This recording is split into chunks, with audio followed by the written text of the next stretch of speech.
I've always been really concerned with the environment and the climate. And I remember even when I was little, when I was about 10 years old, I saw something on the news about how the polar bears are dying because we are using too much energy. And I that really impacted me. And in my own family, I would always like yell at my parents or my sister if they forgot to switch off the light. Hey, thanks for listening to the podcast. I'm your host, Scott Miller. Let's create a cooler world. If you've got nowhere else to go, no choice, forced to watch this show, can't pretend it doesn't hurt to see it all crumble back to dirt. You might have noticed that our theme music was different for this episode. That song is called How Much Is Your Heaven Worth by Laura Kitts. And Laura Kitts is our guest for today's episode. Laura was born in Amsterdam in the Netherlands. She earned a bachelor's degree in history from the University of Amsterdam and a master's degree from the University of Oxford in the UK. Laura worked for McKinsey & Company as a strategy consultant, but left there to follow her passion for music and art and to do work that lets her fully express her creativity. Laura became a singer and songwriter with a focus on pop and country music. And recently, she's been successful as a Dutch protest singer, linked to the climate movement and other progressive movements. She's also a painter who creates wonderful art in that medium. She still works as a freelance consultant and business writer, and she's active as a spokesperson in a movement called Extinction Rebellion. Extinction Rebellion is a diverse group of ordinary, friendly people who are deeply concerned about the climate and ecological crises. They're united by their deep concern for these crises and by their concern for life on Earth. Extinction Rebellion has grown from a small group of people to a competent, powerful, and fun social movement with hundreds of local groups in almost 60 countries. Along with the work that she does as a spokesperson, Laura is active in fundraising and training. She's also written several opinion pieces about climate change and civil disobedience. So, Laura, thank you so much for joining us today. Yeah, thanks for inviting me. And you are in the Netherlands, is that correct? That's true. I'm in Amsterdam. Oh, I love Amsterdam. I went there one time. I got to visit. I really enjoyed it. It's a great city. Yeah, it is. So please tell us about Extinction Rebellion, this organization that you work with. What is Extinction Rebellion?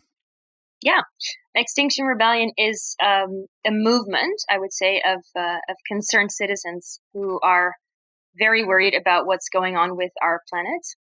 And it's really a broad group of people. So it's from teenagers to grandparents and from scientists to farmers and bus drivers or yoga teachers or just anyone who is observing that our leaders are ignoring the science that we have and that they are not doing enough to combat the big challenges of climate change, and that time is running out.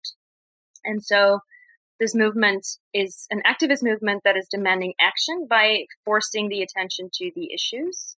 And we do that through disruptive civil disobedience. How popular is Extinction Rebellion, or how many countries is Extinction Rebellion active in? It depends per country in terms of the popularity or how well known we are. We are active in over 80 countries. And in the Netherlands, where I'm at, Extinction Rebellion is currently really the most well known and the most impactful climate activist organization. But in other countries, it's much smaller. So it really depends. And that's also because we are a decentral organization. So we don't have any like central leadership or anything. And it's really just more a loose connection of different movements, different groups of people trying to use similar tactics for similar goals. And actually, I say organization, we're not really an organization. You cannot be a member. You can connect with other people within Extinction Rebellion and you can join the movement. So that's really kind of how decentral it is. But like I said, in the Netherlands, we are pretty big in terms of numbers. One of the biggest action that we did was last year in September, and it was a blockade of a highway as part of the campaign against fossil subsidies. And that one, there were 25,000 people present. So 25,000 people were blocking a highway. What are some other organizations that people might have heard of that are similar to Extinction Rebellion? So it depends per country, but in the UK, Extinction Rebellion is originally from the UK, but they now have this other organization called Just Stop Oil, which is making some waves. Germany has a big movement called Letzte Generation, which means last generation. So that's an ominous name. And then in the US, there's this new organization called Climate Defiance. Again, I'm using the word organization, using that loosely. It's more like movements, probably. And in other countries, there are, of course, the similar things going on. But in terms of countries that your listeners might be interested in, those are some big other ones. Can you tell us a little bit about how Extinction Rebellion got started and what was the purpose for forming the organization? Or the movement, sorry, the movement. Yeah. I slip up too. I say organization sometimes. It's just we don't really have a word for in the language for what we're trying to convey. But so like I said, Extinction Rebellion started in the UK, and it started actually with a group of farmers. They were people who were working the land, who were trying to deal with a changing environment and changing climate, and they kind of noticed that their crops were failing more and more. They were having more issues with drought or floods or different things related to climate change. And they started looking into that, and they started talking to scientists. Back then, of course, already the IPCC reports were out, and we were aware of climate change. But I think it was this group of farmers who really started to see it happening in their daily life and in their work and in their livelihood. And that's why they started a movement based on civil disobedience and disruptive action. And then it kind of just spread from there, and it became an international movement where per country and even per city and in smaller groups as well, we were just targeting different points of attention, different areas that have to do with failing government, failing systems that fail to protect us from what's going on. And maybe in order to better understand a little bit of exactly why we do that, it's good to take a step back and look at the science. What's going on, of course, is the climate is changing faster than scientists predicted. And we are already in what scientists are calling the sixth mass extinction wave, which means that by the year 2030, so that's just 6 years from now, 1/8 of species that have been alive over the past millions of years will have gone extinct because of human behavior. So, let that sink in. And that's really just the start of it. So that's by the year 2030, that 1/8 of species will be about 1 million species of plants and animals. But of course, that trend is only going to continue. And for reference, the fifth mass extinction wave, that was the one with the dinosaurs, and that's about 66 million years ago. So something's going on, and it's our fault, right? It's humanity's fault, because what we have been doing since the start of the Industrial Revolution is we've been burning so many fossil fuels, and that causes CO2 to enter the atmosphere, which is a greenhouse gas, and that causes the planet to heat up. There are also other greenhouse gases like methane, which is caused, among other things, by our meat consumption and our agriculture. So, human behavior and humans making sort of the wrong choices in that sense is what's causing this. I'm talking about the climate now, and of course your podcast is about the climate, but I do want to state that the ecological crisis is also bigger than just the climate, because we're also talking about just a massive destruction of habitat for many kinds of species all over the planet due to other things in terms of human behavior. So things like air pollution, deforestation, monoculture, pesticides, etc. And then, to continue this little bit of a science talk, something very scary that a lot of people don't really realize, even if they do know what climate change is, they often don't realize that there's also something of a ticking bomb in this phenomenon. So when we talk about CO2, it takes thousands of years for CO2 levels to reduce back to normal height. So that is not something that just happens naturally or quickly. And every new molecule of CO2 that we add to the atmosphere causes additional heating. But what's shocking is that the warmer it gets, the closer we will get to this very scary phenomenon called tipping points. And they are going to push even more greenhouse gases into the atmosphere at an accelerated pace. So once we hit those tipping points, and I can give you some examples if you want, but once we hit those tipping points, we are suddenly going to get a lot more of these greenhouse gases, and we're going to heat up even more. And the likeliness of this sort of chain of events to happen is growing, and especially once we hit that 1.5 degrees Celsius threshold that everybody talks about, that's when we are much more likely just to set this chain of events in action. And we're currently at 1.2 degrees Celsius average temperature increase compared to about 200 years ago, so the start of the Industrial Revolution. So yeah, we don't have a lot of time left. Some of the other science, just facts that people should be aware of about the climate crisis and the environmental crisis that we're facing, what scientists are estimating some of the impacts will be. Could you share some of that information? Yeah, I can. So in terms of the temperature, it's probably going to be anywhere between 2 and 6 degrees. By the way, I am not myself a climate scientist, so I have this from very trustworthy scientific sources, but I'm not speaking here as a scientist myself. Then anyone can look this up, of course. But yeah, it's most likely to be somewhere between 2 to 6 degrees, where with 6 degrees, that really is a worst case scenario, and that will mean that basically all life, including human life, will be extinct in a couple hundred years. Probably a bit more likely is somewhere around 3 degrees, which still is an absolute disaster. It will still cause the extinction of millions of species. It will cause humanity to enter utter chaos. So crops will fail. There will be floods. There will be wildfires. There will be just countries where people cannot live anymore because it's too dry or because it's underwater. So there will be millions or billions of refugees. There will be war because there will be very scarce resources. There will be hunger. There will be additional pandemics, and the list really goes on. So yeah, in terms of what the impact is for the beings on this planet, it's hard to underestimate, it's hard to overestimate.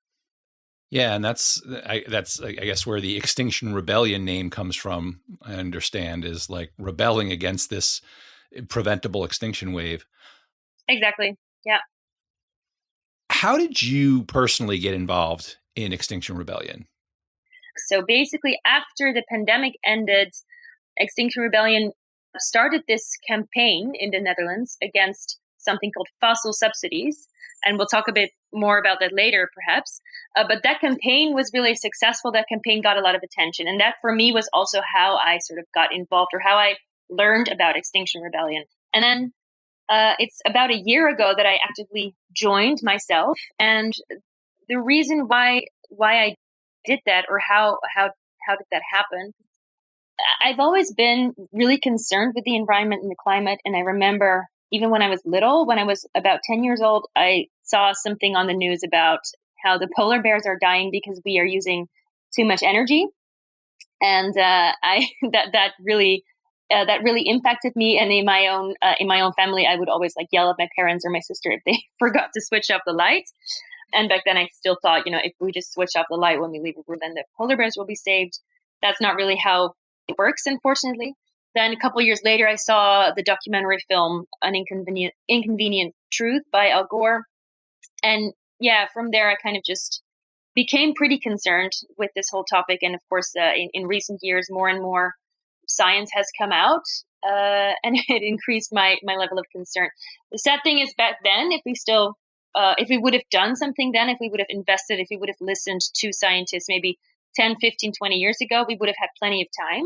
And, we would not have been in such a difficult position now, but we didn't. We kept making excuses. And so here we are now. And so last year, when I then found out that Extinction Rebellion is doing something in the Netherlands, at least, which might tip the scale, it felt for me like the right place to try and be impactful myself. The other thing that played a role for me is that before I joined, I was going through a really tough time. I was diagnosed with breast cancer when I was 32, and that's now a bit over 2 years ago. I went through a heavy year of very intense treatments.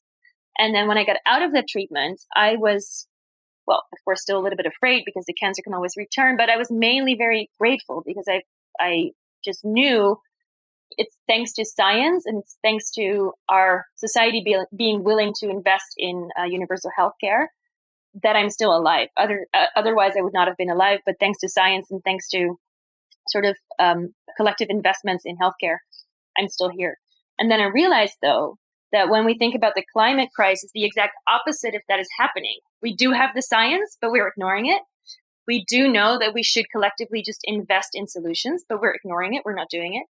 And so for me, it kind of just feels like we are investing energy and money in saving individual lives, like my life, for instance.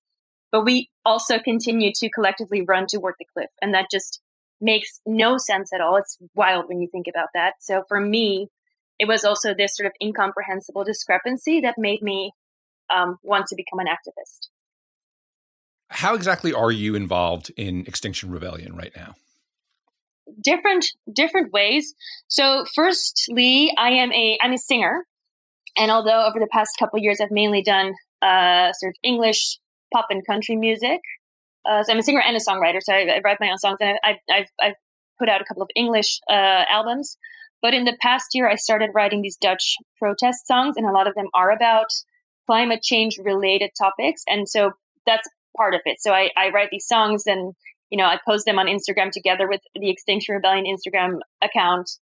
I perform songs sometimes in protests and stuff. So one aspect of it is this sort of music and art, and in that way trying to influence a little bit the public opinion, and also just boost morale among the other activists.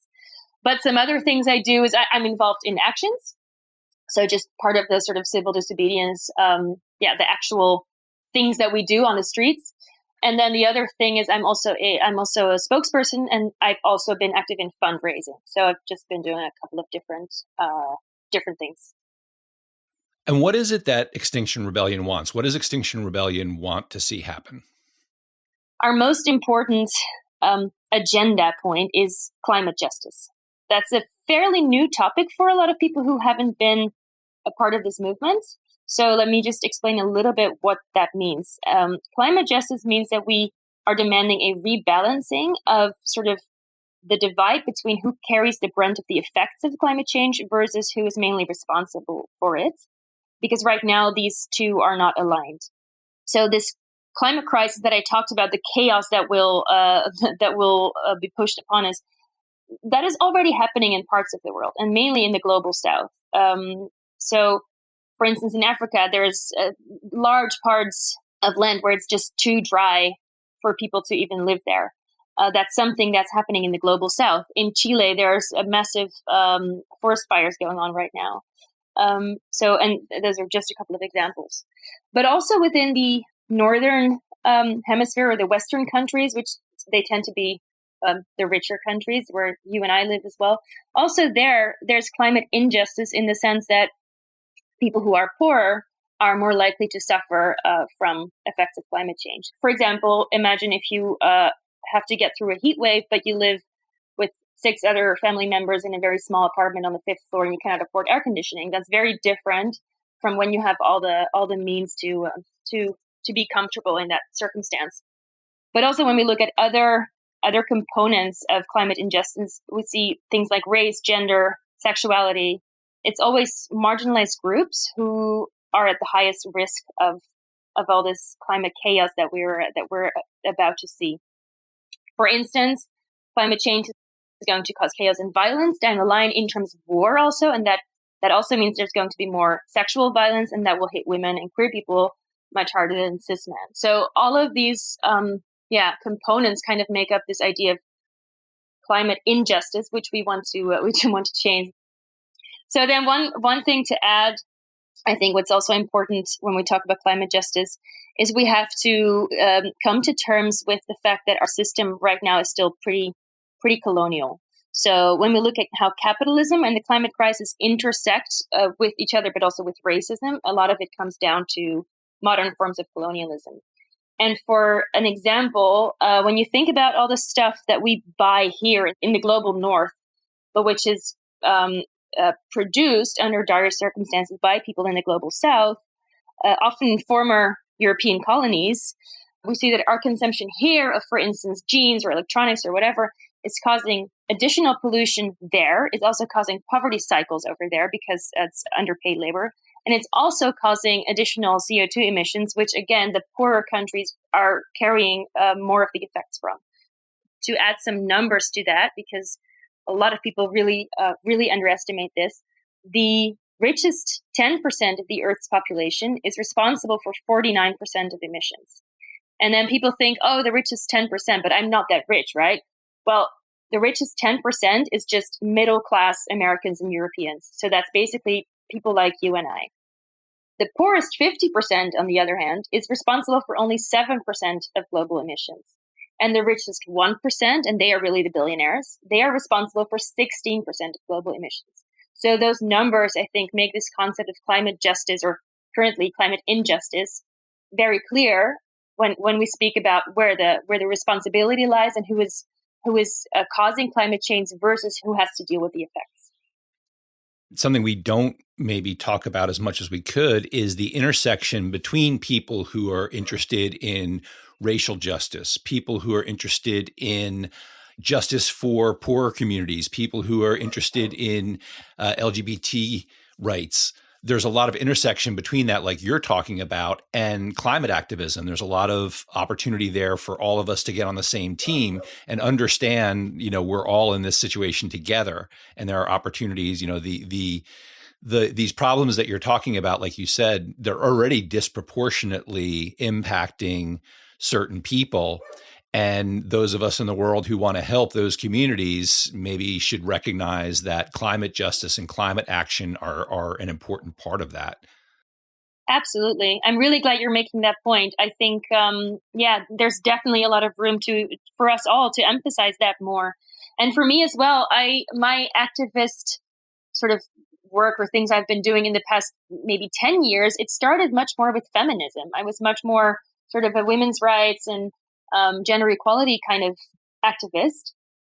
But sooner or later, you realize, okay, if we don't solve this climate issue now, there won't be feminism, because there won't be societies to make better or to improve, because we're really in a massive bind. And I think, one of the most impactful areas to work on different types of equality, whether it's race or gender or just kind of whatever, is really to correct these wrongs that have been created by what I call late stage capitalism, which is causing these climate issues.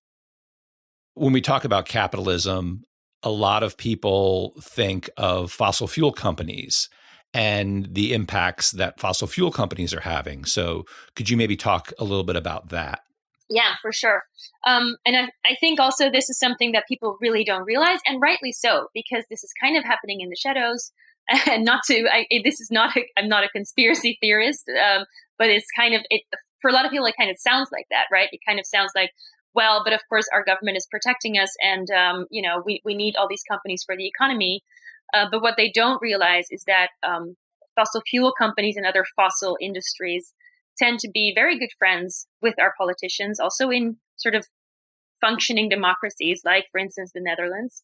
For instance, in the Netherlands, I have some examples. Mass polluters like Tata Steel and Schiphol Airport, they are getting away with breaking the rules on a daily basis. So they break environmental rules, and there are just not any consequences for them. But also the oil company Shell, which is a British-Dutch company, they were able to secure EU funding for a big project by bending the rules of the application through the personal help of our prime minister. So those are just a couple of examples of how the fossil lobby is really in bed with the people in power. In the United States, I think it's for instance, it's about financial donors to political campaigns. It's a very big one, because in the U.S., of course, corporations are allowed to give big donations, which causes, of course, it causes corruption. And so the fossil lobby, they're very powerful, and they really want one thing, which is more profit. And they don't really care about the effects for the rest of the world, which is pretty stupid, because they are also humans. They also have kids, and they know the science. So, for instance, Shell, this oil company that I talked about, they already came out with their own climate report decades ago, but then they kind of shuffled it under the carpet because they decided it didn't fit their strategy for a profitable future. So a big goal of Extinction Rebellion and similar movements is also breaking the power of the fossil lobby. It's an interesting point you made, because a lot of these decision makers, a lot of the people in these corporations, like you said, they have kids, they have grandkids, and they're aware of the science, they're aware of the type of world that their children and grandchildren are going to potentially have to live in. And yet, yeah, we don't see people taking widespread action. It's really it's puzzling, isn't it? It is. It absolutely is. And of course, I can look into their minds. I can speak for why they are doing that. The most cynical side of me thinks that they maybe think like, okay, yes, well, you know what, we're all going to, shit is going to hit the fan. And I would rather have my children to be very rich when it does, so that they can take care of themselves. Maybe that's the more cynical way of looking at it. There's other things as well going on, which is mainly, I would say, cognitive dissonance. And that's happening whether you are a fossil fuel CEO or not. You know, everybody has a level of cognitive dissonance. I think activists, for whatever reason, also I'm not a psychologist, but maybe nurture nature, whatever, they probably have a little less cognitive dissonance. They are more able to sort of confront what's really going on, and that then forces them to take action, because it's kind of like ethically, once you understand how big this risk is or how big this danger is, we cannot really do nothing. And that's how humans are just wired. A lot of people are also good at kind of ignoring what's staring them in the face, or, you know, talking it down, or telling themselves like, it won't be that bad, somebody else will solve it for me. I won't notice it as much, you know, it will only happen after I die. Those kinds of things. And I can only guess that plays a big part in this very weird phenomenon that I agree with you. It's strange. So I understand that Extinction Rebellion has 3 demands. Could you talk a little bit about that, what those 3 demands are? Yeah, for sure. So the big sort of underlying thing I mentioned before is this value of climate justice. But that's not very concrete, right? So how are we going to get climate justice? And indeed, that's through 3 demands. The first one is be honest. The second is do what's needed. And then the third is let citizens decide. So to dive into that a bit more, be honest, it really just means be honest about the climate and ecological crisis. And we are demanding that from politicians and from policymakers, but also from corporations, and also from journalists, the education system, just kind of anyone. Stop gaslighting us, because really that's what's happening. Again, you know, people, any reasonable person would kind of think, hey, you know, I don't really hear politicians talk about climate change that much, or at least I don't really see them acting upon it. So it's probably not that big a deal, right? So, you know, they're all just kind of, all these activists are kind of overstating it or something.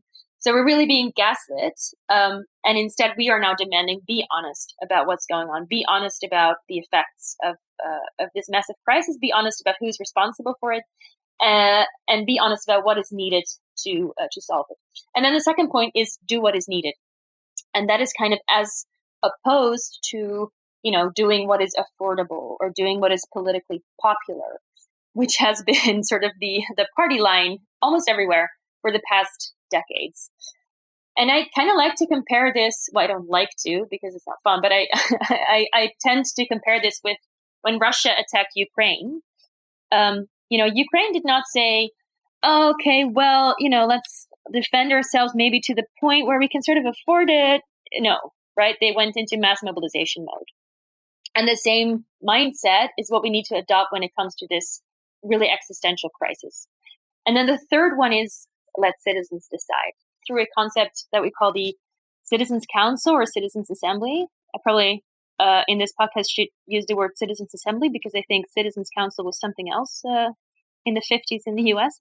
But so that is a sort of form of democracy, a sort of deep dive into democracy, where a demographically representational group of citizens have these frequent and longer dialogues about complicated issues, and importantly, independent experts on these issues, for instance, like scientists, will also be present, and they get to talk about the pros and cons of different solutions. And so a citizens assembly creates policy through very informed dialogue, which is really opposed to something like lobbying, corruption, populism, the things that we talked about before. And one example of a citizens' assembly that has been very successful was in Ireland, where a citizens' assembly on the topic of abortion led to consensus into ultimately legalizing abortion. How is Extinction Rebellion taking action to make those three demands become a reality? Yeah. So what we do, and again, it's because we're so decentral, different countries, different sort of circles or groups may have different tactics, right? But in the Netherlands, we basically do these campaigns and we do these actions, and these campaigns are focused on specific issues. Some of them are very local and small scale. Others are really sort of mass mobilization. So examples of the more local or small ones, or sort of medium size, maybe, I guess, are focused on things like private jets, airports, big polluting factories. And examples of larger campaigns are, well, the one I talked about that caused a lot of momentum in the Netherlands was a campaign against fossil subsidies, which is the subsidizing of the fossil industry by the government through taxpayers' money. And then how we do it is we use the tactic of civil disobedience. And we purposely get ourselves arrested in order to get police attention, but then also press attention, and ultimately attention from society and attention from politicians. Can you talk a little more about fossil fuel subsidies for people who maybe don't know much about that?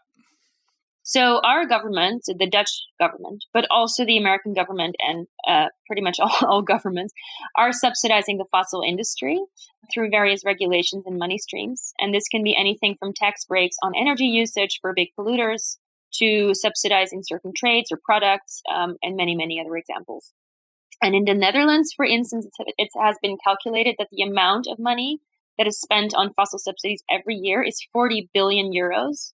And in our country, that is about the equivalent of one average monthly salary per citizen every year in taxpayer money going directly into the pockets of the fossil industry.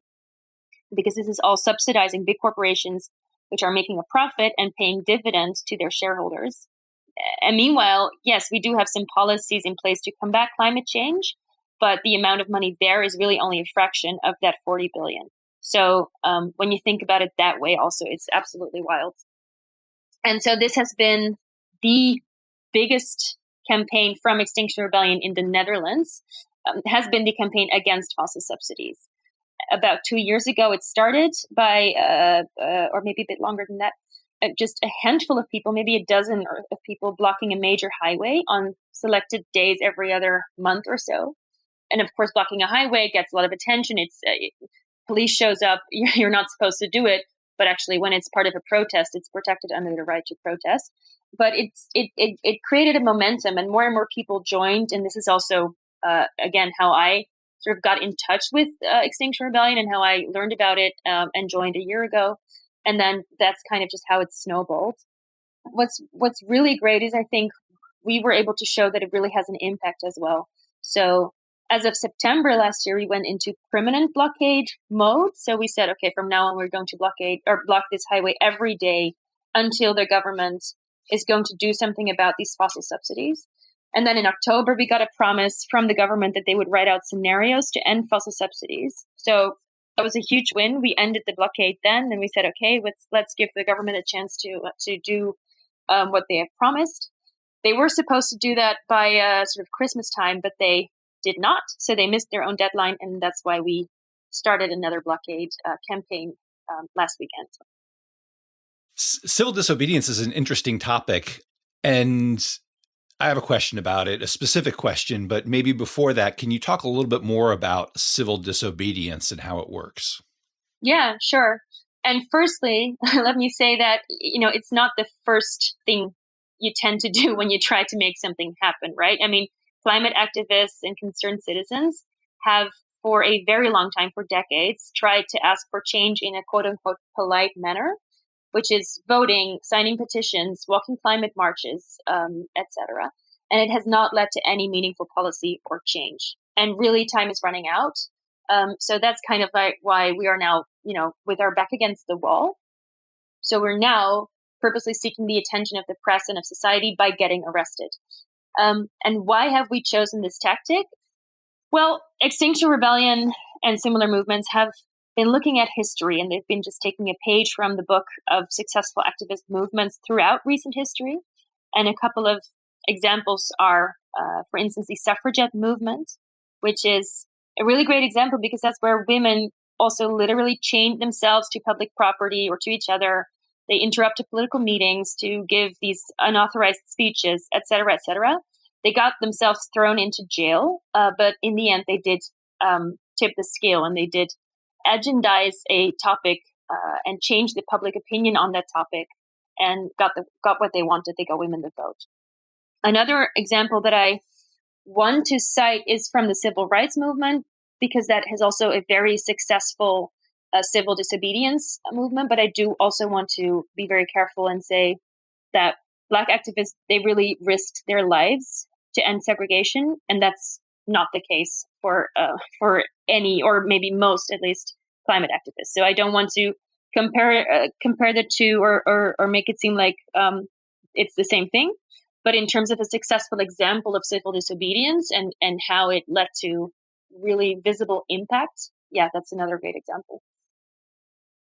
Yeah, we can be inspired by the civil rights movement and by the methods that they used for civil disobedience, peaceful protest, while also recognizing that the people who actually were responsible for that movement were taking much more significant risks than many of us ever would. Yeah, exactly. I think that's a great point. So can you talk a little bit more about some of the specific methods that Extinction Rebellion and other organizations are using, or other movements? Yeah. So Extinction Rebellion, I don't really know why, but we really like blocking things. I mean, I do know why, but more like, other organizations have different tactics, but we block things. So we block roads, we block entrances to companies or office buildings. We block entrances to political buildings, etc. And blocking means you go sit there. You just you sit there. You chain yourself maybe to a fence or a gate, or you glue yourself to the floor. Or you chain yourself to each other. We do always take care that it's safety first, and we don't want to hurt anybody, and we also don't want to damage any property. That's an important thing to mention. But that doesn't mean that it's not annoying. It's definitely annoying. It's annoying for people who want to get through traffic on that highway. It's annoying for maybe the police, and that's the point, right? We're demanding attention, and we've just noticed that doing all these climate marches or these demonstrations in sort of designated areas, it's not getting any attention. No journalists are showing up, no press is showing up, and politicians don't take it seriously. So then it's like, okay, if we can't be listened to in that way, then we have to do it in a different way. But the other movements that I mentioned before, they have similar but also different tactics. So if we dive into that a little bit, for instance, Letzte Generation, the German movement, they also block things, but they are even a bit more hardcore in terms of gluing themselves to things and also climbing like high buildings or light poles or whatever, which I personally think is really cool. The British movement, Just Stop Oil, have gained a lot of attention by gluing themselves to paintings in museums and by throwing soup at paintings. Although, again, they've never actually damaged a painting because it's always ones with a glass pane. So that's also important to note. But it does get a lot of attention. It takes time. The police has to come and cut them loose and arrest them. And so that has been very visible.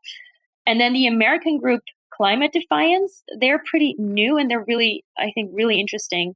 They have a slightly different tactic, because what they've been doing is they have been paying these uninvited or unannounced visits to things like shareholders meetings of fossil companies or banks or just any company with ties to the fossil industry, or political events as well. And then they will storm the stage, grab the mic, and they basically start giving speeches that hold these leaders personally accountable, with the focus also on personally. So they make it really personal, and it's uncomfortable, it's harsh, but in my opinion, it's very honest and it's very fair. And again, it's super annoying for the people that they are targeting, and that's the whole point. And they have actually become the bane of many CEOs' existence. They have already had a piece written about them by The Guardian, and I think also a couple of bigger American newspapers. They've been invited to the White House for talks. So yeah, it's really intriguing to see that tactic is also really paying off. Yeah, and it's interesting because, a lot of people in the US, and I'm sure in other places, but I'll just use the US as an example. People are very proud of their rights and have very strong feelings about their constitutional rights here. And one of the most important ones is the right to free speech and the right to protest. And it's interesting that, especially in a country like the US where people value their rights, their individual rights so much, that a lot of these rights are kind of under threat. And I'm wondering if you could talk a little bit about that from your experience with Extinction Rebellion. Yeah, this is a very important topic. This is a topic that I worry about a lot as well. So like I said, protesting, even if you do it by blocking a highway, which normally that would be illegal, that is legal. So in the Netherlands, at least, we have, of course, a constitution, but we also have the right to protest under EU law. Things like blocking a highway, basically committing sort of minor, I guess, misdemeanors it would be, in the context of a protest is protected by law. But at the same time, what we're seeing in the Netherlands, but also in other countries, the UK, for instance, and potentially also in the US, especially after the next elections, what we're seeing is a trend that these basic human rights and these basic democratic rights, like the right to protest, are being rolled back. And it's happening sort of silently. It's happening a bit sneakily. It's all part of this sort of pretty, in my opinion, pretty sort of populist conservative narrative of, let's shut up those annoying climate activists and because they are too annoying for just us normal hardworking citizens. So in the UK, for instance, the right to protest has recently been drastically limited. It has been rolled back. And as a result, a few climate activists from Extinction Rebellion in the United Kingdom are now serving significant jail time. And this really is a highly worrying development. In the Netherlands, we've had elections in November, which has really changed the makeup of our parliament as well. It's now overwhelmingly right-wing and populist. They are also really not a fan of climate activists, and they are also really trying to look for angles through which they can limit our right to protest and our ways to make ourselves heard. And so, yes, this is really, really worrying. This is not only worrying, from a perspective of, climate activists, but it's worrying from a perspective of democracy. It fits, I think, into a bigger trend of sort of right-wing populism, fascism even. We're seeing sort of fascist or semi-fascist tactics being used by different right-wing politicians in different countries.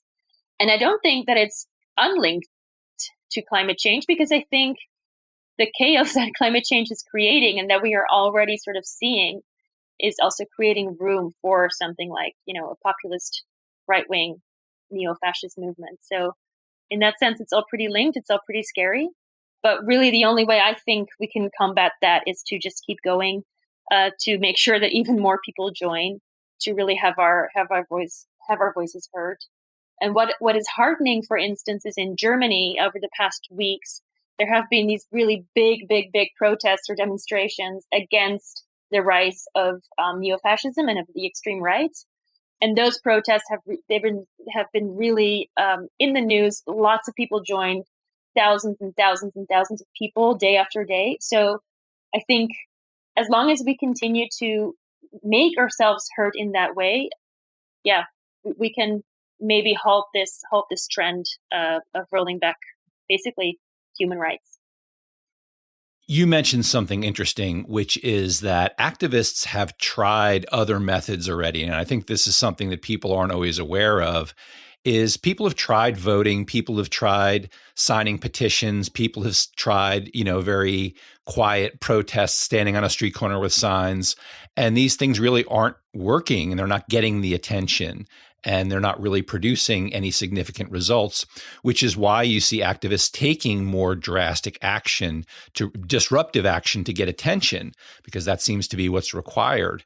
And I think people maybe aren't always aware of that, other methods have been tried, or less disruptive methods.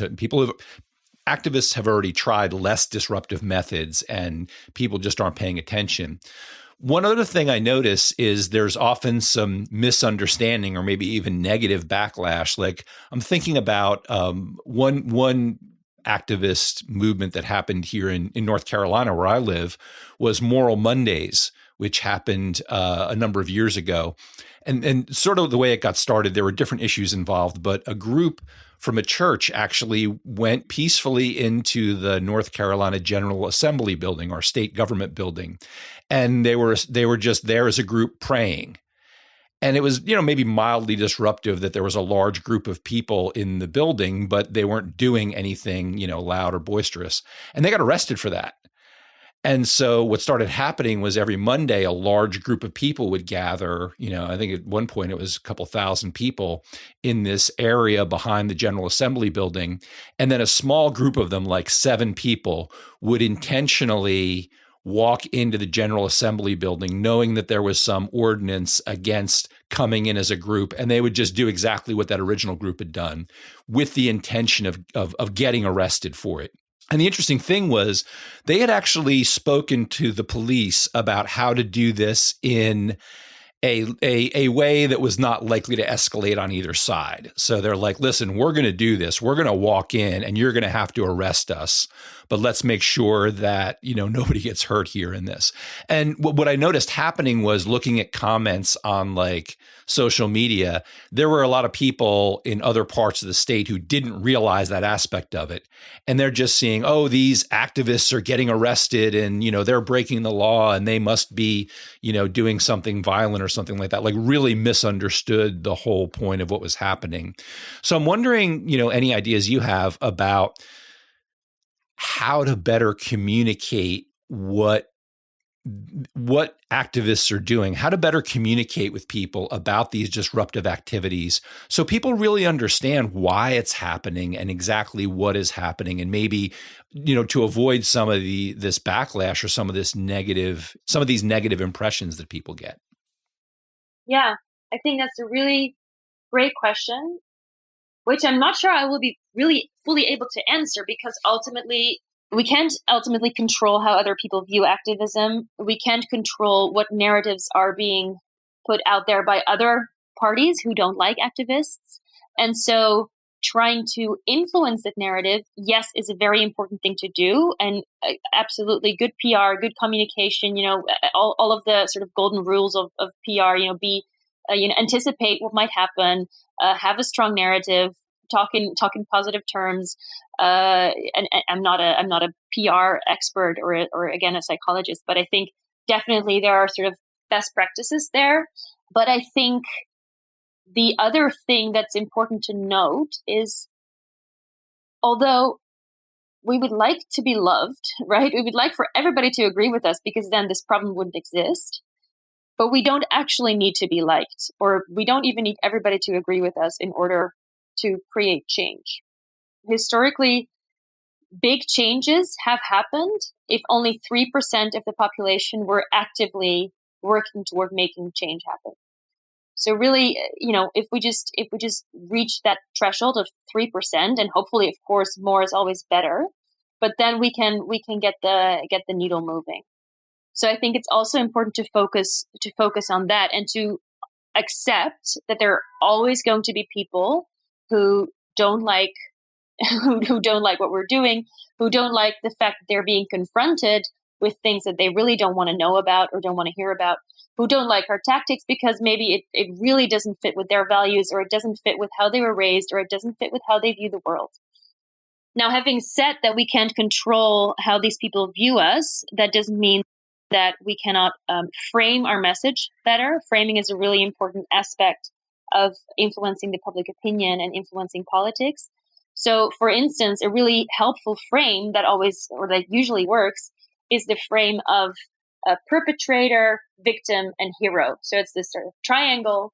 And people who hate activists they will think that activists are the perpetrator who are doing something that's really annoying to them. They are the victim because they're annoyed by what's happening. And then the government or the police is the hero because they arrest the activist, right? That's a frame. But we can flip that frame and we can say, hey, the perpetrator is the fossil fuel company. The victim is you. And then the hero is the activist who is putting this on the agenda. But framing our message can really make a huge impact in whether people are even able to open their minds a little and listen to what we're trying to say. And the other thing that is important, I think, in communication is to use the power of emotion. And that's something that climate activists, myself included, tend to not always be so good at. For some reason, we're very driven by science. We're driven by arguments. Of course, that makes sense because it is a very data-driven and science-driven topic as well. But science and data doesn't always convince other people clearly, because if it did, we would, again, not have this problem. So what then works better is to play into the emotion, play into how unfair it is that, again, fossil companies, are paying dividend to these like millionaire shareholders, and we are struggling to pay for our energy bill, right? So play into those types of emotions, play into the sadness of we're watching the planet basically die, play into the anger, play into the injustice, play into the fear. What's going to happen if you live, for instance, in the Netherlands is below, where I live is below sea level. What's going to happen a couple decades from now when the flood hits? So focusing on emotions rather than arguments and reason might actually be a really good tactic for, it's for creating sort of that, or for bridging that gap between activist and more conservative audiences. There seems to be an interesting opportunity there when you talk about that triangle. There seems to be an interesting opportunity to understand when other people are using that in ways that are not to our benefit, right? Like you said, when somebody's framing the activists as the perpetrator and us as the victim and themselves as the hero, you can look at that and say, well, really, is that really in my best interest for them to frame it that way? Or is that in their best interest to frame it that way? Exactly. I think one of the things we can look at is, what is somebody really getting out of this? And that often leads to an interesting exploration. You mentioned something interesting, which is when we look at social movements or certain social changes, significant changes, it only takes 3% of the population to get involved. So what are some ways, if someone's like listening to this and they're starting to get excited about getting involved in something like Extinction Rebellion, what are some ways that people can get involved? Yeah, for sure. I would highly encourage anyone and everyone to, of course, to do that. And first of all, tap into that emotion that you feel. You have to switch off your cognitive dissonance, and you have to tap into the sadness and the grief and the fear and the anger and just the profound sense of, this is wrong. What's going on and what's being done to us is wrong. And I think from that emotion, you can take some very meaningful action. And some ways to do that. Firstly, I would say educate yourself. If you aren't already doing that, of course, listeners are already listening to podcasts like these. They might have also educated themselves in other ways. But if not, a couple of resources are, for instance, the Climate Book. That's an initiative by Greta Thunberg. Includes a lot of articles about climate science and also potential courses of action, which is a really interesting read, and I highly recommend it. You can also go online and sign up for a digital training session by this international group called Climate Fresk. That is a very sort of low threshold interactive session where you can learn lots about causes and effects of climate change, how all encompassing it is, how kind of everything connects with everything in terms of the climate science and tipping points and stuff like that, and also what needs to be done and what your role can be in that. Then step 2, educate others, but also try to influence others, try to talk to the people around you about the urgency of this crisis and the need for system change, and discuss with your direct circle of influence, at least, like your family, your school, your office, or whatever, what you can do together with them on a local level. And then, of course, you can become an activist. You can take real action by joining an activist group, or you can start one if there is no group yet where you live. I already named a couple of bigger ones. I think another movement you can start following online is called the Climate Majority, and they are also trying to sort of build a really big international massive movement that is not really activist in the sense of like civil disobedience, but more just mobilizing people who are of the same views on this, and showing that the numbers are really on our side. So yeah, join an activist group or support one financially if joining is not possible for you at this moment. And if none of that really is possible, you can also always get involved through other existing sort of NGOs, like, for instance, Greenpeace, either as a financial donor or volunteer. But I would say, it is really time for drastic action. It's time for civil disobedience. So if you can join a local or national activist group like the ones I've mentioned before, then I do highly recommend, because we do need to continue building that momentum. And then, of course, there are the things you can do sort of on a more personal level and on a more sort of, limiting your own footprint level. And I'm not saying those things are not important, right? I also personally, I don't fly, I don't eat meat. And that if everybody would do that, we would also already be a lot closer to a solution. But at the same time, ultimately, real change is going to have to happen on a systemic level.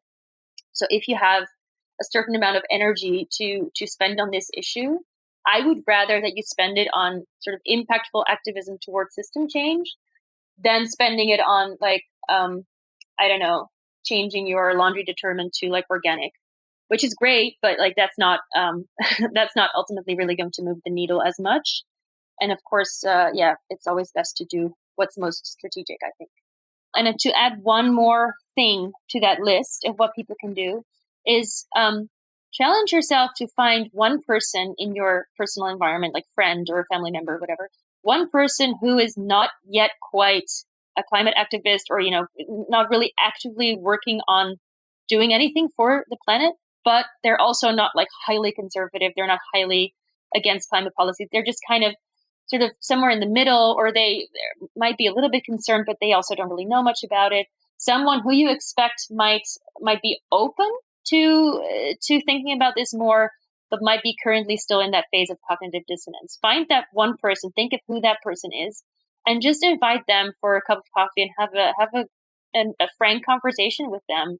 Talk about your emotions about climate change. Ask about their emotions about climate change. If it turns out they don't really know much yet about the data or the science, and talk about that. And then see if you can, in that way, start influencing also your own personal circle of people to start thinking a bit more about this really, really big issue, and how they can also help to solve it.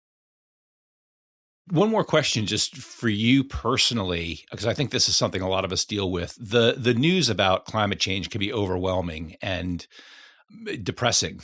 And I'm wondering, is there anything that you personally do to keep yourself motivated and moving forward? Are there times when you feel just overwhelmed or just sad about all this news, and how do you deal with that?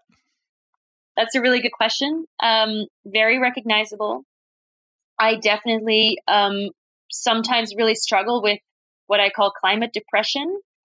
So I do have very strong emotions about this, to the point where a couple of weeks ago I decided to just go off Instagram, stop watching the news, because it brought me down, and that was not good. That was not working for me, because also if you're really in a sort of depression almost, you cannot really be effective as an activist, because it kind of just makes you want to not get out of bed anymore. So I've decided that for me, it really works to filter what information I'm allowing myself to be confronted with.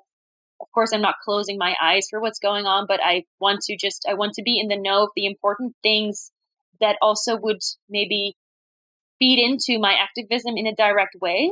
But other things that I really have no control over, I'd rather not know. So that's one thing, is be selective with what you're reading or what you're confronting yourself with. Another one is to tap into positive things like gratitude uh, gratitude for being alive on this wonderful planet, gratitude for the birds that are singing in your backyard or whatever. Yes, that will also, at least for me, at the same time give you this really painful stab in the heart of like, okay, but this is this is all going to end.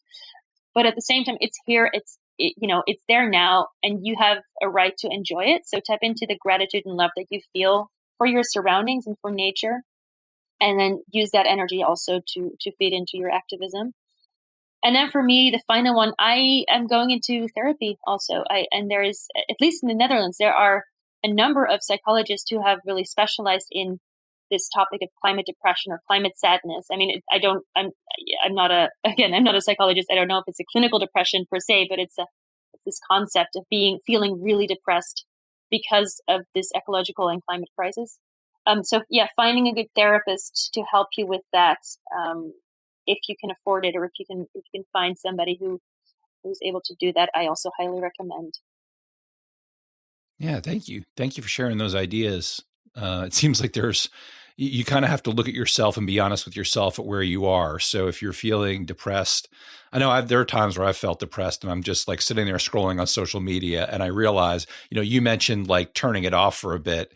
And there are times where I realize the most important thing for me to do is just put my phone down, and like doing nothing right now is better than continuing to scroll. And if you're doing nothing, then the next step is do something. Like, what's one small Exactly. step you can take? Yeah. I'm so glad that you mentioned gratitude, because that is such an important part of everything. Gratitude and, bringing yourself into the present moment. If you're able to go for a walk outside or just look outside and see the beauty out there and just appreciate that right now in this moment, you can experience that and be grateful for that. And the motivation that we get from that and the energy we get from that we can then turn to doing something positive is really beneficial. Yeah.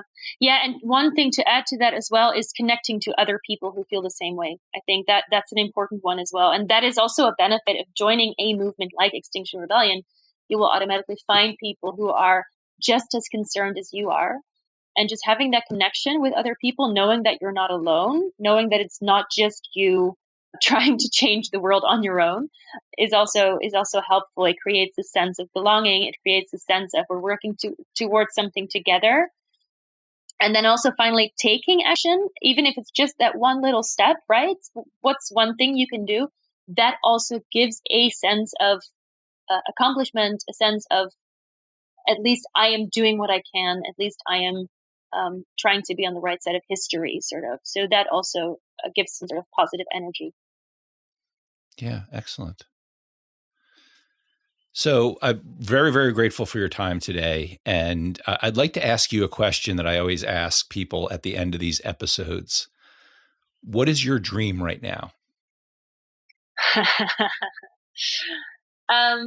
My dream and my hope is that in the near future, because again, we don't have that much time, so in the next few years, the momentum of just citizens, civilians, just people being driven by the emotions that they feel about climate change, by the anger that the system is not protecting them, that momentum will be so big that we will be able to meaningfully influence policies. That we will see the important success that we need to see. Things like banning private jets or whatever. There's so much that needs to happen, and that hopefully we can thereby curb the temperature rise. Probably not to 1.5 degree. That's not really realistic anymore at this point. It's like most scientists are saying that we are already too late for that. But maybe just, a little bit above that, but definitely still changing the course from what we are currently looking at, which is the trend towards 2 or 3 degrees. So that's my hope that, by connecting with all these other people who feel the same way, and by all together making ourselves heard, we can change the course of history. But for that to happen, everybody who feels something about this needs to start acting. Thank you. Thank you for sharing that. Laura, thank you so much for joining us today and sharing all this information. We really appreciate having you as a guest.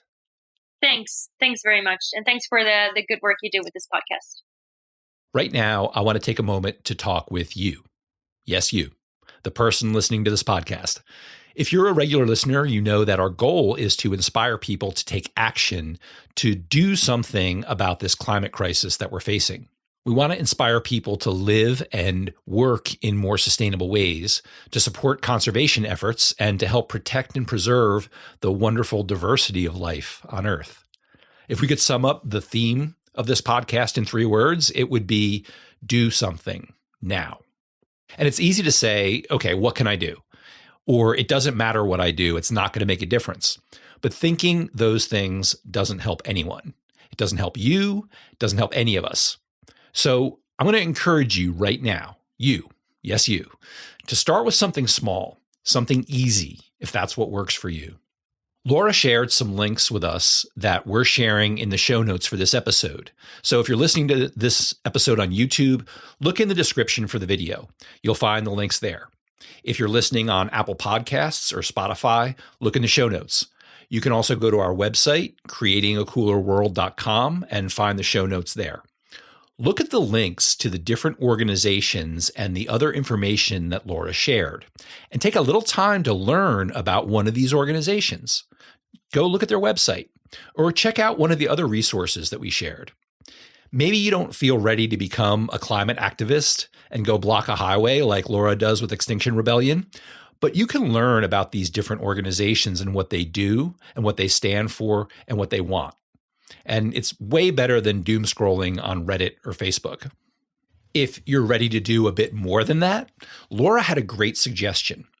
Pick one person you know and have a conversation with them about climate change. Don't necessarily choose someone who believes that climate change is a hoax or someone who's going to be very opposed to any type of climate activism. You can pick someone who might be receptive to this kind of conversation. Or maybe there's someone you're close to, but you've never talked with them about climate change. Have that conversation with them. Make time to do that this week, maybe even today. If you're saying, hey, that's all too simple, Scott. I've already educated myself about climate change. I understand the science. I know what different organizations are doing. I talk with people about this all the time, every day. That's nothing new for me. If you're saying, I want a real challenge, I want to do something really impactful and meaningful. Great. Here's your challenge. Are you ready? Think about some of the people that Laura mentioned in this episode, the CEOs and fossil fuel company executives, the politicians, the people with power and influence and wealth who are capable of really moving the needle and reversing the direction of the climate crisis we're in. It's easy to think of those people as just a bunch of real-life movie villains, right? Or we imagine that they're just too ignorant or dumb to see what's happening. But those people we're talking about, these politicians and business leaders, a lot of them are incredibly smart and talented and skilled. They've accomplished amazing things in their life. So here's your challenge, my dear listener. Find ways to get those people on board. Find ways to influence them to work together to stop climate change. Find ways to convince them that it's in their best interest to use their wealth and influence to create a more equitable and sustainable society, to protect all the diverse forms of life on our planet. And you're probably shaking your head right now and saying, no way, that's impossible. Those people don't want that and they'll never change. But a minute ago, you said you wanted a challenge. So this is my challenge to you. Quit telling yourself no. What's possible? What haven't we tried?